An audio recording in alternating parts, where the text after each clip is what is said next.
Rohingya প্রত্যাবাসনে Myanmar ও বাংলাদেশের মধ্যে আলোচনার আয়োজন করতে আগ্রহী চীন। প্রধানমন্ত্রী তারেক রহমানের সঙ্গে বৈঠকে এ আগ্রহ প্রকাশ করেছেন চীনের প্রেসিডেন্ট শি জিনপিং। দ্বিপাক্ষিক বৈঠকের পর একান্তেও কথা বলেন দুই নেতা। এক চীন নীতিতে বাংলাদেশের সমর্থন পুনর্ব্যক্ত করেছেন তারেক রহমান।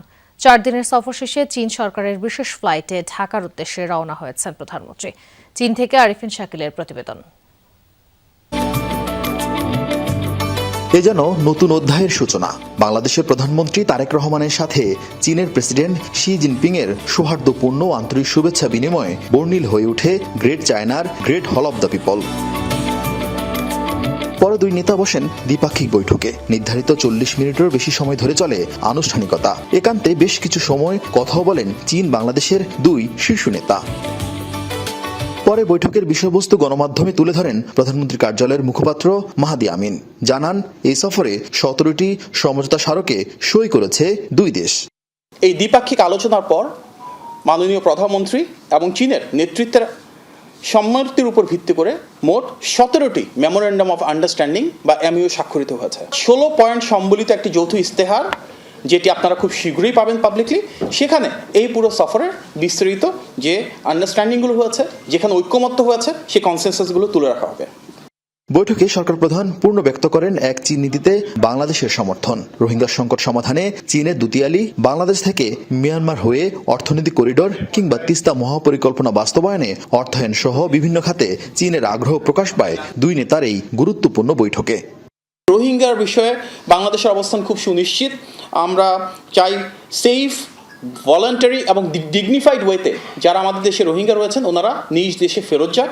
এ বিষয়ে চীন আমাদেরকে কথা দিয়েছে যে আমরা যখন চাই ওনারা মায়ানমারের সাথে আমাদেরকে কোনো ডায়ালগ প্রয়োজন হলে সেখানে ফ্যাসিলিটেট করবে, এবং আমরা সেফ, ভলান্টারি এবং ডিগনিফাইড ওয়েতে রোহিঙ্গা প্রত্যাবাসন, যেটা ইতিপূর্বে শহীদ প্রেসিডেন্ট জিয়াউর রহমান এবং দেশনেত্রী বেগম খালেদা জিয়ার সময় শুধুমাত্র সম্ভব হয়েছিল, আমরা এই বিষয়ে সামনে আলোচনা শুরু করব। This visit has not only been historic, but it marks a new era and his vision of development for our country and the way he sees and views the region for cooperation and stability is widely being accepted by major leaders and significant leaders of the world.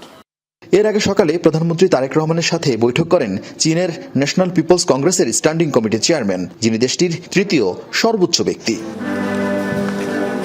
পরে চীনের ঐতিহাসিক তিয়ানআনমেন স্কোয়ারে অবস্থিত স্মৃতিস্তম্ভে পুষ্পস্তবক অর্পণ করে চীনের বিপ্লবী বীরদের প্রতি শ্রদ্ধা জানান বাংলাদেশের প্রধানমন্ত্রী তারেক রহমান। এ সময় দুই দেশের জাতীয় সঙ্গীত পরিবেশন করা হয়। চীন সফররত প্রধানমন্ত্রী তারেক রহমান ঘুরে দেখেন কমিউনিস্ট পার্টির মিউজিয়াম। প্রধানমন্ত্রী লি কিয়াংয়ের আমন্ত্রণে 4 দিনের সরকারি সফরে চীনে যান প্রধানমন্ত্রী তারেক রহমান। বেইজিং থেকে শুক্রবার রাতেই ঢাকা ফিরছেন তিনি। এর আগে চীন সফরে আসা বাংলাদেশের সরকার প্রধানদের মধ্যে বেশিরভাগের অগ্রাধিকার তালিকায় শীর্ষে ছিল ঋণ কিংবা আর্থিক সহযোগিতা। এক্ষেত্রে ব্যতিক্রম বর্তমান প্রধানমন্ত্রী তারেক রহমান। তিনি সবচেয়ে বেশি গুরুত্ব দিয়েছেন বাংলাদেশে বিনিয়োগ বাড়ানো, চীনের সঙ্গে বাণিজ্য ঘাটতি কমানো ও পাশাপাশি বাংলাদেশের অবকাঠামোগত উন্নয়নে চীনের সহযোগিতা আরও বৃদ্ধি করা। প্রধানমন্ত্রীর দুই উপদেষ্টা বলছেন, তারা ধীরে ধীরে ঋণ নির্ভরতা থেকে বেরিয়ে সক্ষমতা বৃদ্ধি করতে চায়। বাংলাদেশের এই অবস্থানকে সমর্থন জানিয়েছে চীন। বলছে, বাংলাদেশের এই অবস্থানেও চীন বরাবরের মতো পাশে থাকবে। আরিফিন শাকিল, যমুনা নিউজ, বেইজিং, চীন। আজ দিবাগত রাতে রয়েছে গ্রুপ আই-এর শেষ রাউন্ডের 2 ম্যাচ। গ্রুপ সেরা হওয়ার লড়াইয়ে মুখোমুখি হবে ফ্রান্স ও নরওয়ে। অন্য ম্যাচে শেষ 32-এর আশা বাঁচিয়ে রাখতে মাঠে লড়বে সেনেগাল ও ইরাক। ম্যাচগুলো অনুষ্ঠিত হবে বাংলাদেশ সময় রাত 1টায়। প্রথম 2 ম্যাচে জিতে 6 পয়েন্ট নিয়ে এর মধ্যেই নকআউট পর্ব নিশ্চিত করেছে ফ্রান্স ও নরওয়ে। তবে গোল ব্যবধানে এগিয়ে থাকায় ড্র করলেই গ্রুপ চ্যাম্পিয়ন হবে ফ্রান্স, আর শীর্ষস্থান দখল নিতে জয়ের বিকল্প নেই নরওয়ের। ম্যাচটিতে নজর থাকবে কিলিয়ান এমবাপ্পে ও আর্লিং হালান্ডের উপর। এদিকে 2 ম্যাচে হেরে টেবিলের তলানিতে থাকা সেনেগাল ও ইরাকের জন্য এটি বিশ্বকাপে টিকে থাকার লড়াই। টুর্নামেন্টে টিকে থাকতে হলে জয়ের বিকল্প নেই 2 দলের সামনে। যে দল বড় ব্যবধানে জয় লাভ করবে নকআউট পর্বে ওঠার আশা আরও জোরালো হবে তাদের জন্য। এদিকে গ্রুপ এইচে নকআউটে যাওয়ার লড়াইয়ে মুখোমুখি হবে স্পেন ও উরুগুয়ে। একই সময় অন্য ম্যাচে কেপ ভার্দের প্রতিপক্ষ সৌদি আরব। বাংলাদেশ সময় ভোর 6টায় মাঠে গড়াবে ম্যাচ দুটি। 4 দলের সামনেই নকআউটে ওঠার সুযোগ থাকায় 2 ম্যাচই পাচ্ছে বাড়তি গুরুত্ব। 4 পয়েন্ট নিয়ে গ্রুপের শীর্ষ স্পেনের নকআউট নিশ্চিত করতে ড্রই যথেষ্ট। এদিকে নকআউটে যেতে জয়ের বিকল্প নেই 2 ম্যাচ ড্র করা উরুগুয়ের সামনে। হেরে গেলে বা ড্র করলে তাকিয়ে থাকতে হবে গ্রুপের অন্য ম্যাচের উপর। অন্য ম্যাচে নকআউটের স্বপ্ন নিয়ে মাঠে নামবে কেপ ভার্দে। প্রথম 2 ম্যাচে চমক দেখানো দলটি জয় পেলেই নিশ্চিত করবে রাউন্ড অফ 32।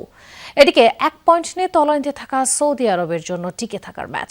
জয় পেলে তবেই নকআউটের আশা বাঁচিয়ে রাখতে পারবে মধ্যপ্রাচ্যের প্রতিনিধিরা।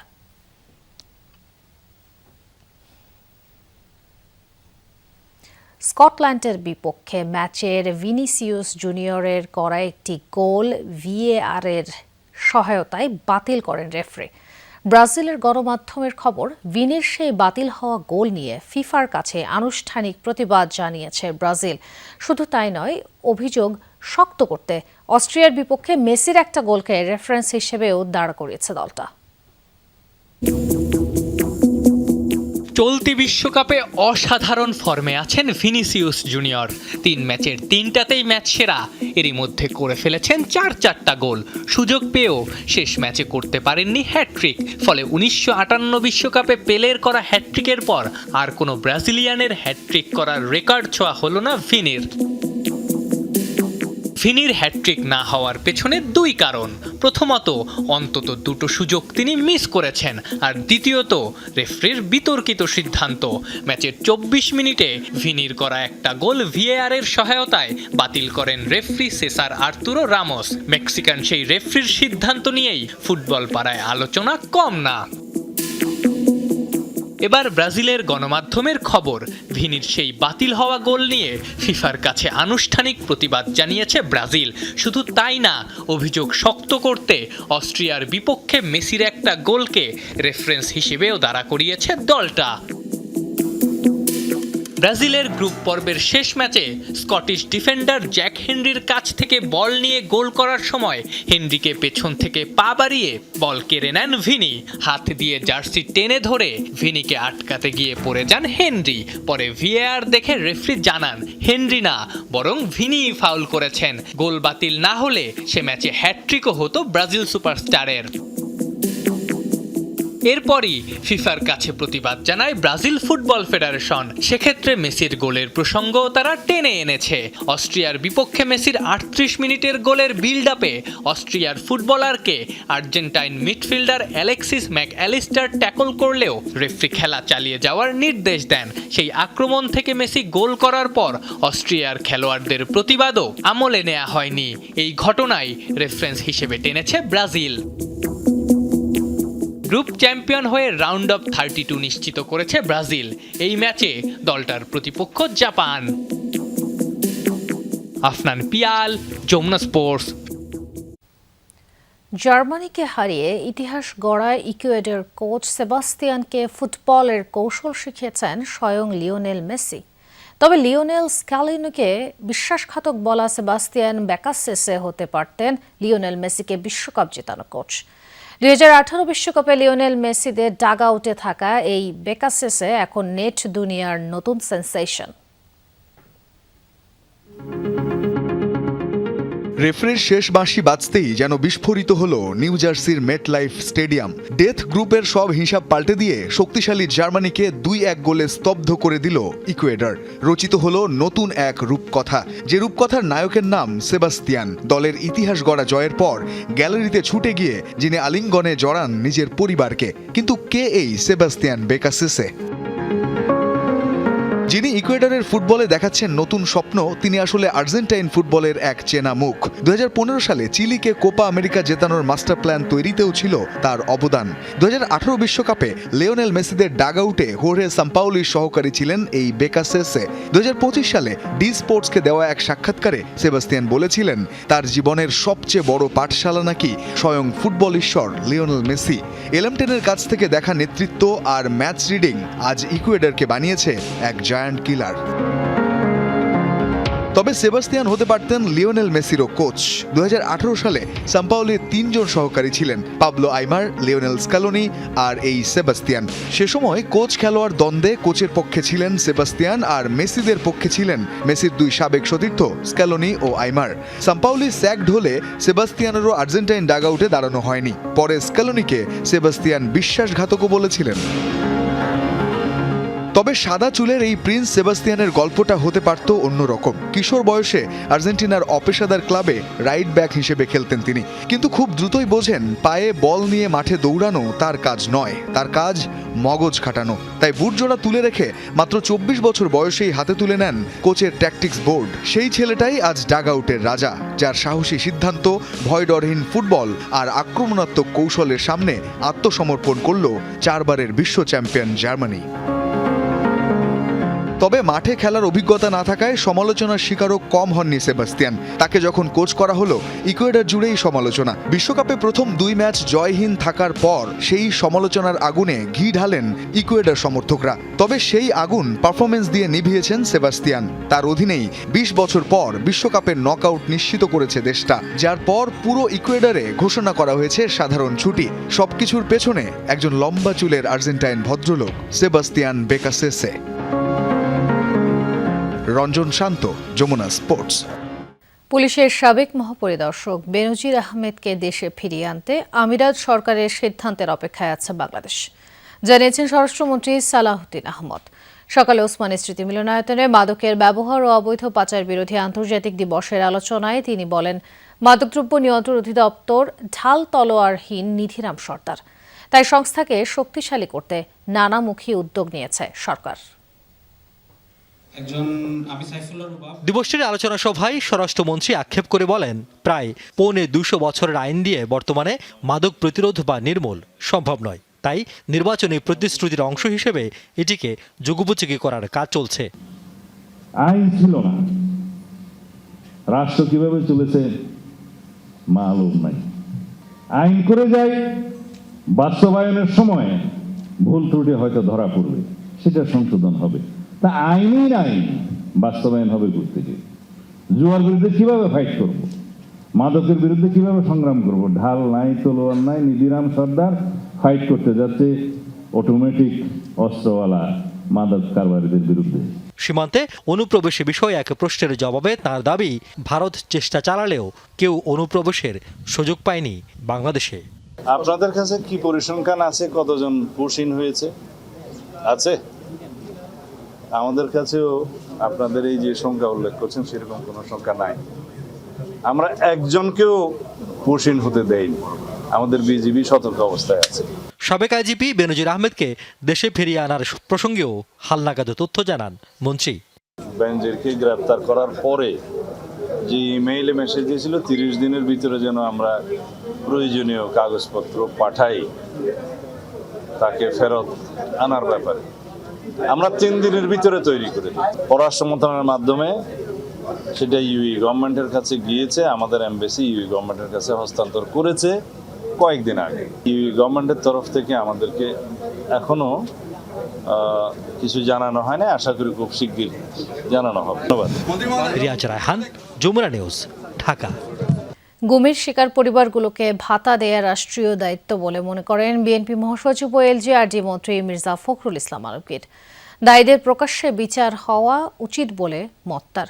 দুপুরে রাজধানীর কৃষিবিদ ইনস্টিটিউটে নির্যাতিত ব্যক্তিদের সমর্থনে আন্তর্জাতিক দিবসে গুমের শিকার পরিবারের সংগঠন মায়ের ডাক আয়োজিত জাতীয় সংলাপে একথা বলেন তিনি। 1 বছরের মধ্যে সব গুমের মামলার নিষ্পত্তির কথা জানিয়েছেন আন্তর্জাতিক অপরাধ ট্রাইব্যুনালের চিফ প্রসিকিউটর। মারা যেত তাহলে তার একটা কবর থাকতো, আমি গিয়ে দাঁড়িয়ে বলতে পারতাম এটা আমার বাবার কবর।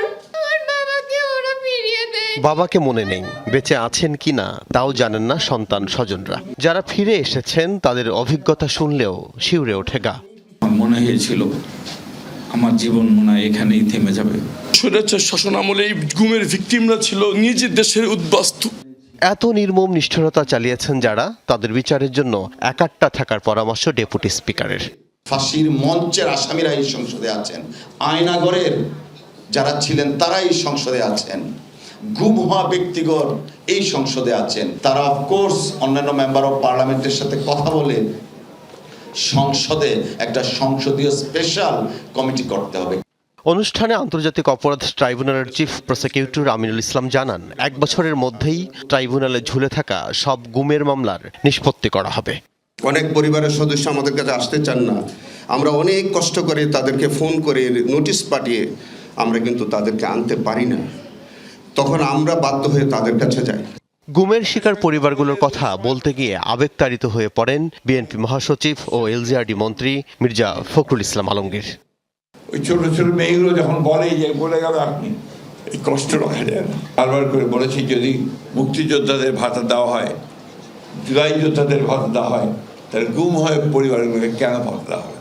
তবে সরকারের কর্তা ব্যক্তিদের আশ্বাসে খুশি হতে পারছেন না গুম নির্যাতনের শিকার পরিবারগুলো। অনুরোধ করব অন্তত পক্ষে যাতে উনাকে হাত করা পড়ে এর পরের বার আমরা আদালতে আসতে দেখি। আল আমিনা কহন, যমুনা নিউজ, ঢাকা। দেশে আইনশৃঙ্খলা পরিস্থিতির চরম অবনতি হয়েছে, এই মন্তব্য করেছেন জামায়াত আমির ও বিরোধী দলীয় নেতা ডাক্তার শফিকুর রহমান। তার অভিযোগ, স্বরাষ্ট্রমন্ত্রী বিভিন্ন মন্ত্রণালয়ের দায়িত্ব নিয়ে সংসদে কথা বললেও নিজ মন্ত্রণালয়ের বিষয়ে উদাসীন। জুলাই সনদ ও গণভোটের রায় বাস্তবায়নে দেশবাসীকে সাথে নিয়ে প্রতিরোধ গড়ে তোলা হবে। সরকারকে এই হুঁশিয়ারিও দেন ডাক্তার শফিকুর রহমান।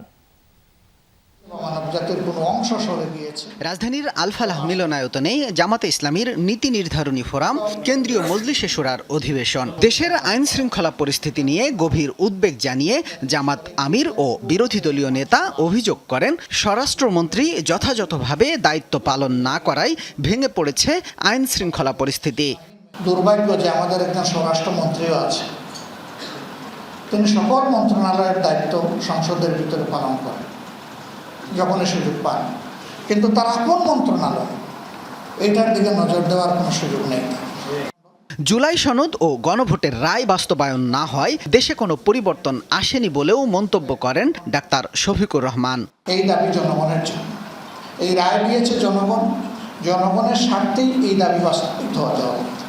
এ সময় সরকারকে যথাযথভাবে দায়িত্ব পালনের আহ্বান জানিয়ে ইতিবাচক সব কাজে সহযোগিতার আশ্বাস দেন ডাক্তার শফিকুর রহমান। শামীম রেজা, যমুনা নিউজ, ঢাকা। এই সরকারের প্রধান দুর্বলতা রাজনৈতিক ক্ষেত্রে। গণভোট ইস্যুতে বিরোধী দলকে আস্থায় আনতে না পারার ফলে একতরফা বক্তব্য পাচ্ছে জনগণ, এমনটা মনে করছেন রাজনীতিবিদ ও বিশ্লেষকরা। তাদের মতে রাজনীতির চাইতে অর্থনীতিকে গুরুত্ব দিতে চাচ্ছে বিএনপি সরকার, কিন্তু অর্থনীতি ও রাজনীতিকে সমান গুরুত্ব দিয়ে ভারসাম্য তৈরি করতে না পারলে বিরোধীরা রাজপথের কর্মসূচির মাধ্যমে জনমত তৈরি করতে পারে বলে মনে করছেন বিশ্লেষকরা। সাইফুদ্দিন রবিনের রিপোর্ট। গেল 12 ফেব্রুয়ারি নির্বাচনে 2/3 আসন নিয়ে সরকার গঠন করেছে বিএনপি। এরই মধ্যে নতুন সরকারের 4 মাস অতিবাহিত হয়েছে। ত্রয়োদশ সংসদের দ্বিতীয় তথা বাজেট অধিবেশন চলছে। সংসদীয় গণতন্ত্রের যাত্রায় কেবল এই সময়ের প্রাপ্তি, এমন অভিমত রাজনীতিবিদ ও বিশ্লেষকদের। গণতান্ত্রিক উত্তরণের পথে তাদেরকে হাঁটতেই হতো এবং তারা হাঁটছে। নতুন যুগের পার্লামেন্ট সেরকম মনে হয় নাই। তার প্রমাণ কি? তার প্রমাণ হলো যে এই পার্লামেন্ট একদিনের জন্য এই যে আমেরিকার সাথে যে চুক্তিটা হলো, এই চুক্তিটা তারা আলোচনাই করলেন না। সরকার চেষ্টা করছে একটা কাজের একটা সংস্কৃতি তারা গড়ে তোলার জন্য। সরকার প্রধানের চলাফেরা, তার যে বডি ল্যাঙ্গুয়েজ, তিনি একটু লো প্রোফাইলে চলবার চেষ্টা করছেন, ব্যয় সংকোচের যে একটা তৎপরতা, এগুলো বলতে পারেন আগের তুলনায় মানুষ অনেক বেশি ইতিবাচকভাবেই এটাকে দেখছে। এই দুইজনই মনে করছেন রাজনৈতিকভাবে পিছিয়ে পড়েছে নতুন সরকার, যার মূলে জুলাই সনদ ও গণভোটের রায়, যেখানে বিরোধী দলকে সংসদে কিংবা সংসদের বাইরে একতরফা কথা বলবার সুযোগ করে দিয়েছে ক্ষমতাসীনরাই।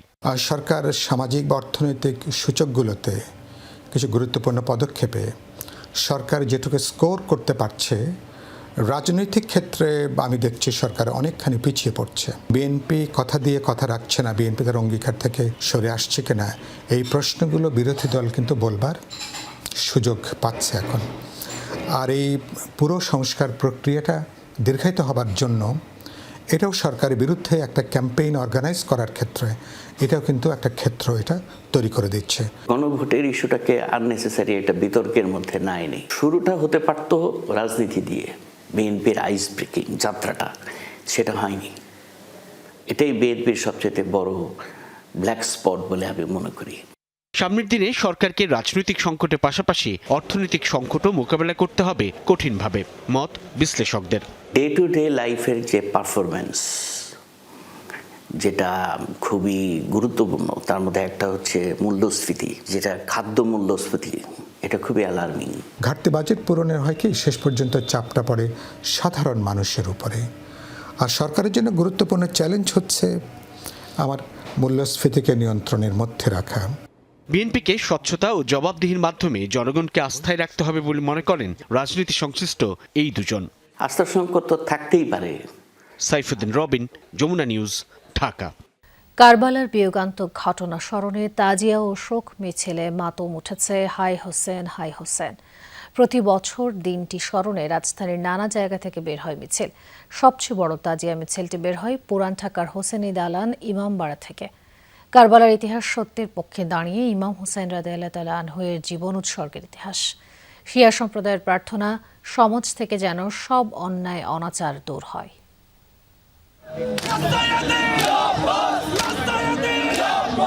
নীল শিয়া আসমান, লালে লাল দুনিয়া, আম্মা লাল তেরি খুন কিয়া খুনিয়া, কাঁদে কোন ক্রন্দসী কারবালা ফোরাতে, সে কাঁদনে আশু আনে সীমারের ছোড়াতে।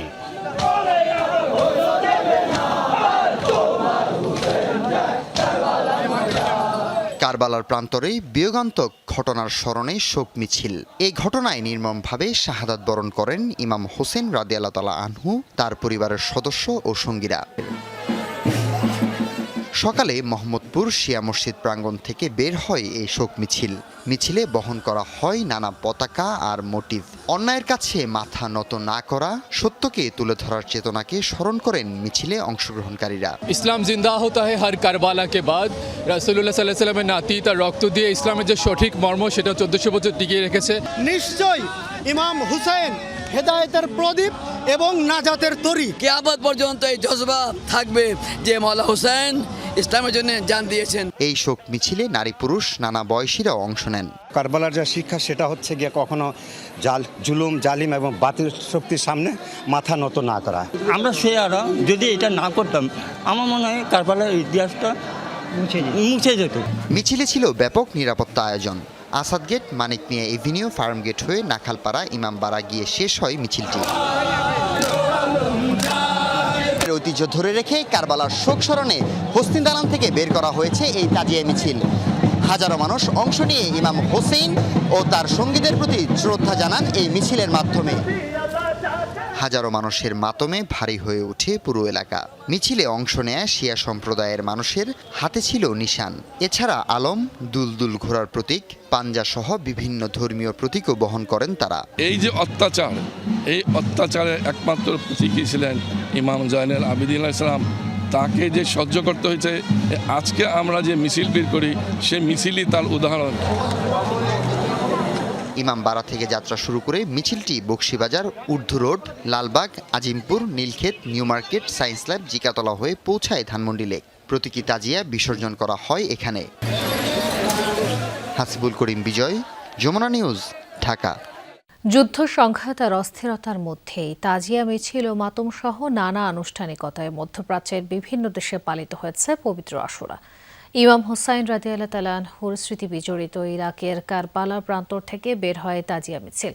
এছাড়া ইরান, লেবানন ও ইয়েমেনেও হাজার হাজার মানুষের অংশগ্রহণ হয়েছে শোক মিছিল। পবিত্র আশুরায় শিয়া সম্প্রদায়ের মাতমের রীতি হাজার বছরের। এই দিনেই ইরাকের কারবালা প্রান্তরে মহানবী হযরত মুহাম্মদ সাল্লাল্লাহু আলাইহি ওয়াসাল্লামের দৌহিত্র ইমাম হোসেন রাদিয়াল্লাহু আনহুকে নির্মমভাবে হত্যা করে ইয়াজিদের অনুসারীরা। সেই স্মৃতি স্মরণ করে ঐতিহাসিক কারবালা ময়দান থেকে প্রতি বছরের মতো এবারও বের হয় তাজিয়া মিছিল। বিশ্বের বিভিন্ন প্রান্ত থেকে শিয়া মতবাদের অনুসারীরা সামিল হন মিছিলে। ইমাম হোসাইনের মাজারে জড়ো হয়ে মাতম করেন তারা। প্রতি বছর আমরা কারবালায় সমবেত হই ইমামের আহ্বানে সাড়া দিতে এবং তার সেই শোককে স্মরণ করতে, যা কিয়ামত পর্যন্ত অব্যাহত থাকবে। বিশ্বের নানা প্রান্ত থেকে তীর্থযাত্রীরা এসে প্রিয় ইরাকি জনগণের আতিথ্য গ্রহণ করেছেন। ইরাক সরকার তীর্থযাত্রীদের স্বাগত জানিয়েছে এবং তাদের নিরাপত্তা নিশ্চিত করেছে। যুদ্ধ পরিস্থিতির মধ্যেই শিয়া প্রধান দেশ ইরানে পালিত হয়েছে পবিত্র আশুরা। শোকাবহ দিনটিতে ইসরায়েল যুক্তরাষ্ট্রের হামলায় নিহত সর্বোচ্চ নেতা আয়াতুল্লাহ আলী খামেনি সহ স্বজনদেরও স্মরণ করেন ইরানিরা।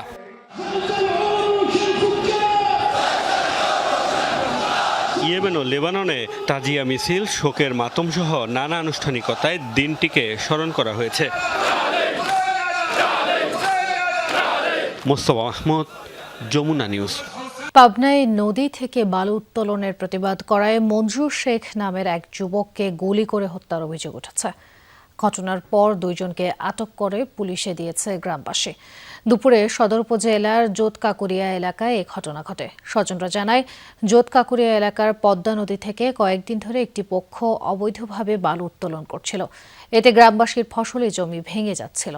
আজ বালু উত্তোলনের সময় গ্রামবাসী প্রতিবাদ করে। এতে বালু উত্তোলনকারীরা গ্রামবাসীদের লক্ষ্য করে গুলি ছুড়লে ঘটনাস্থলেই নিহত হয় মঞ্জু শেখ। খবর পেয়ে পুলিশ গিয়ে মরদেহ উদ্ধার করে। ঘটনার পর স্থানীয়রা দুইজনকে আটক করে গণপিটুনি দেয়। তাদের উদ্ধার করে হাসপাতালে ভর্তি করেছে পুলিশ। এ বিষয়ে তদন্ত করে ব্যবস্থা নেওয়া হচ্ছে বলেও জানায় আইনশৃঙ্খলা রক্ষা বাহিনী।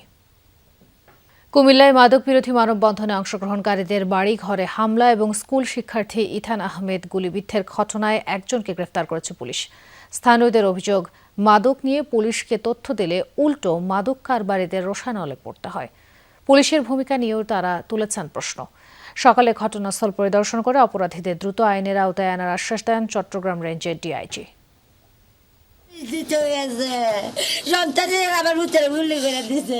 স্কুল পড়ুয়া একমাত্র ছেলে গুলিবিদ্ধ হয়ে ঢাকায় হাসপাতালে ভর্তি, থামছেই না মায়ের কান্না। কুমিল্লা নগরীর কাটাবিল রফিকুদ্দিন মেমোরিয়াল হাই স্কুলের ৬ষ্ঠ শ্রেণীর শিক্ষার্থী ইথান আহমেদ বৃহস্পতিবার পরীক্ষার ফি জমা দিয়ে টিফিনের বিরতিতে বাসায় যাচ্ছিল।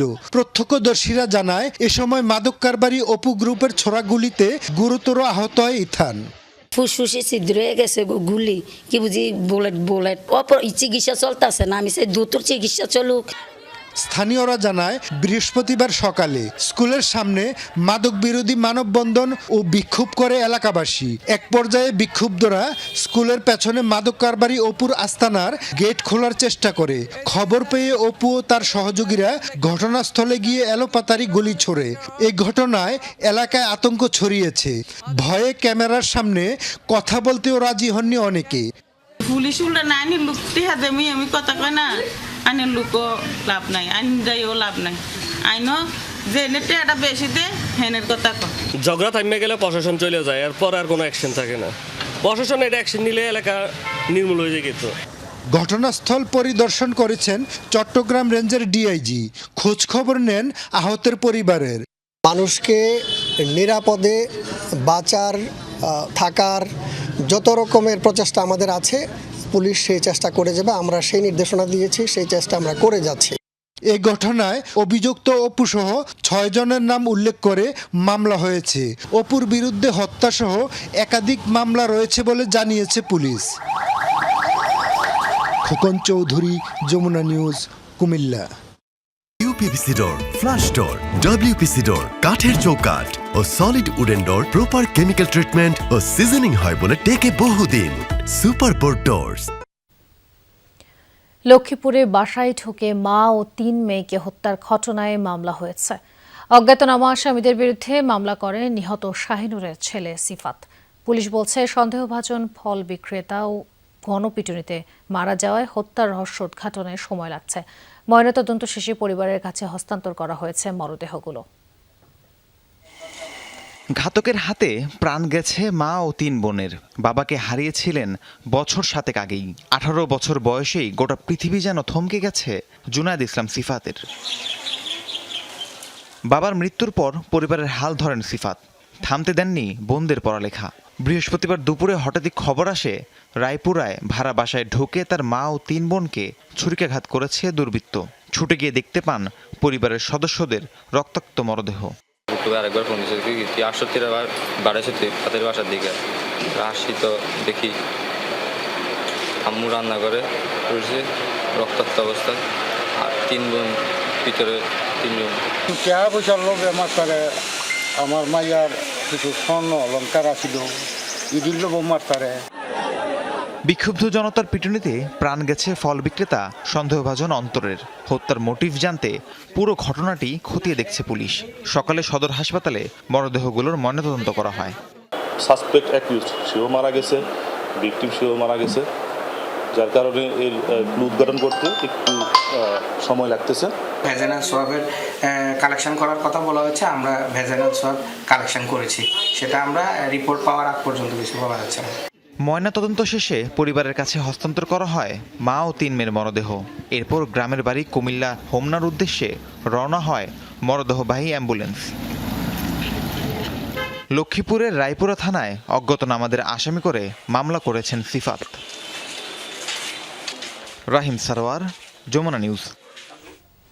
রংপুরের মিঠাপুকুরে মসজিদের ভেতর চেয়ার টেবিল বসিয়ে জামায়াতের কর্মী সভা থেকে ইউনিয়ন পরিষদের চেয়ারম্যান প্রার্থীর নাম ঘোষণা করায় বিরূপ প্রতিক্রিয়া তৈরি হয়েছে। মসজিদের পবিত্রতা ও আদব কায়দা লঙ্ঘনের অভিযোগ করেছে বিএনপি। আর ঘটনার জন্য দুঃখ প্রকাশ করে জামায়াত নেতারা বলেছেন ভবিষ্যতে সতর্ক থাকবে দল। সামাজিক যোগাযোগ মাধ্যমে ছড়িয়ে পড়া ভিডিওতে দেখা যায় রংপুর মিঠাপুকুর উপজেলা জামায়াত আমির আসাদুজ্জামান শিমুল মসজিদে ইউনিয়ন পরিষদ চেয়ারম্যান প্রার্থীর হাত উঁচিয়ে পরিচয় করিয়ে দিচ্ছেন। ঘটনাটি গত 23 জুনের উপজেলার ইমাদপুর ইউনিয়নের চকপাড়া জামে মসজিদে। ভেতরে চেয়ার টেবিল বসিয়ে কর্মী বৈঠক থেকে চেয়ারম্যান প্রার্থী মনোহর বাদশাকে পরিচয় করিয়ে দেয়া হয়। ভিডিওটি সামাজিক যোগাযোগ মাধ্যমে ছড়িয়ে পড়লে বিরূপ প্রতিক্রিয়া দেখা দেয়। মসজিদের ভেতরে রাজনৈতিক কর্মকাণ্ডের ব্যাপক সমালোচনা তৈরি হয়। তারা ওপেনলি আসুক, ওপেনলি রাজনীতি করুক, ওপেন মাঠের রাজনীতি করুক। এরা কেন এইভাবে মসজিদের ভিতরে? মসজিদ হচ্ছে আমাদের দশের, মসজিদের কিসের কমিটি, কিসের কি? তারা যে জঘন্য কাজটি করেছে, তারা প্রার্থী ঘোষণা করবে, উপজেলা প্রার্থী, তারা মসজিদে করবে কেন? মসজিদ তো আর আমাদের পার্টি অফিস না। তবে ওই প্রার্থীর দাবি অসতর্কতায় এই ঘটনা।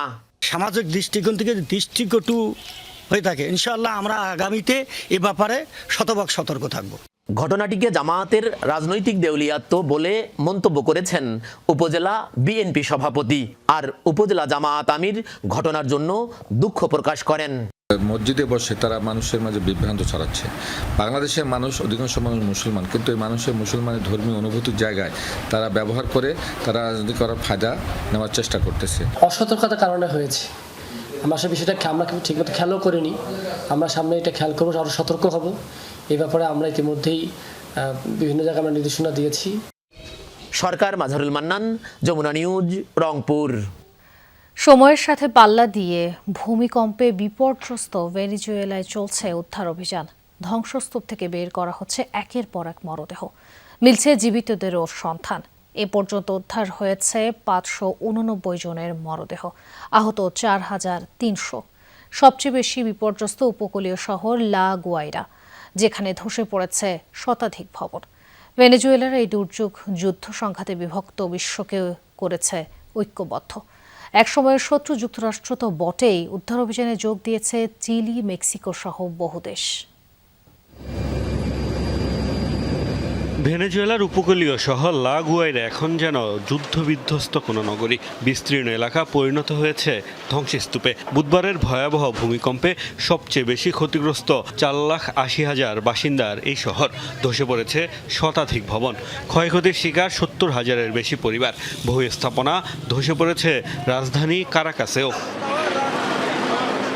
ভূমিকম্পের পর অনেকটা সময় পেরিয়ে গেলেও এখনও ধ্বংসস্তূপের নিচে চাপা পড়ে আছে হাজার হাজার মানুষ। হতভাগ্যদের মধ্যে যারা বেঁচে আছেন, সময় গড়ানোর সাথে সাথে কমছে তাদের জীবিত পাওয়ার সম্ভাবনা। প্রয়োজনীয় যন্ত্রপাতির সংকট উপেক্ষা করেই ধ্বংসস্তূপ সরিয়ে জীবিতদের সন্ধানে নিরলস চেষ্টা উদ্ধারকর্মীদের। খোঁজা হচ্ছে নিহতদের মরদেহ। প্রাণহানির এই সংখ্যা কোথায় গিয়ে থামবে তা এখনও অজানা। নিখোঁজ প্রিয়জনদের জীবিত পাওয়ার আশায় ভিড় করছেন স্বজনরা। বুঝতে পারছি না কি করব। আমি সবার জন্য ঈশ্বরের কাছে প্রার্থনা করছি। পরিস্থিতি এমন যে আমাদের বাড়িঘর ধ্বংস হয়ে গেছে। আমি জানি না সে কোথায় চাপা পড়ে আছে। সেনাবাহিনীকে বলবো আপনারা আমাদের সহায়তা করুন। মানুষের আপনাদের প্রয়োজন এখন। ট্রাক্টর, এক্সকাভেটর নিয়ে নির্মাণ শ্রমিকদের নিয়ে আসুন। আমরা আপনাদের অপেক্ষায়। যুদ্ধ সংঘাতে যখন বিভক্ত বিশ্ব, তখন ঐক্যের বার্তা দিচ্ছে ভেনেজুয়েলার এই দুর্যোগ। একসময় যাদের সাথে ছিল বৈরী সম্পর্ক, সেই যুক্তরাষ্ট্র এরই মধ্যে যোগ দিয়েছে উদ্ধার তৎপরতায়। মেক্সিকো, চিলি, এল সালভাদোর সহ আরও কয়েকটি দেশও পাঠিয়েছে উদ্ধারকারী দল। মানবিক সহায়তা ও চিকিৎসা সরঞ্জাম দিয়ে দেশটির পাশে দাঁড়াচ্ছে অনেকে। দুর্যোগ মোকাবেলায় ভেনেজুয়েলার উপর থেকে নিষেধাজ্ঞা প্রত্যাহারেরও দাবি বেশ জোরালো হয়েছে। মোস্তফা মাহমুদ, যমুনা নিউজ। লেবাননের পুরো ভূখণ্ড ছাড়তেই হবে ইসরায়েলকে, না হলে অপমানজনক পরাজয় অবশ্যম্ভাবী হুঁশিয়ারি ইরানের। ইসরায়েলকে লেবাননের সমগ্র ভূখণ্ড থেকে সরে যাওয়ার হুঁশিয়ারি দিয়েছে ইরানের বিপ্লবী রক্ষী বাহিনীর কমান্ডার ইসমাইল কানি। বৃহস্পতিবার সামাজিক যোগাযোগ মাধ্যমে দেয়া এক পোস্টে তিনি বলেন, লেবানন প্রতিরোধের ভূমি দখলদারদের খেলার মাঠ নয়। স্বেচ্ছায় সরে না গেলে ভবিষ্যতে অপমানজনক পরাজয়ের মুখে পালাতে হবে বলেও সতর্ক করেন তিনি। গত সপ্তাহে যুক্তরাষ্ট্র ও ইরানের মধ্যে স্বাক্ষরিত সমঝোতা চুক্তিতে লেবাননের সার্বভৌমত্ব ও ভূখণ্ডগত অখণ্ডতা নিশ্চিত করার অঙ্গীকারের কথা উল্লেখ করে তেহরান বলেছে, এর অর্থ দক্ষিণ লেবানন থেকে ইসরায়েলি সেনাদের অবশ্যই সরে যেতে হবে।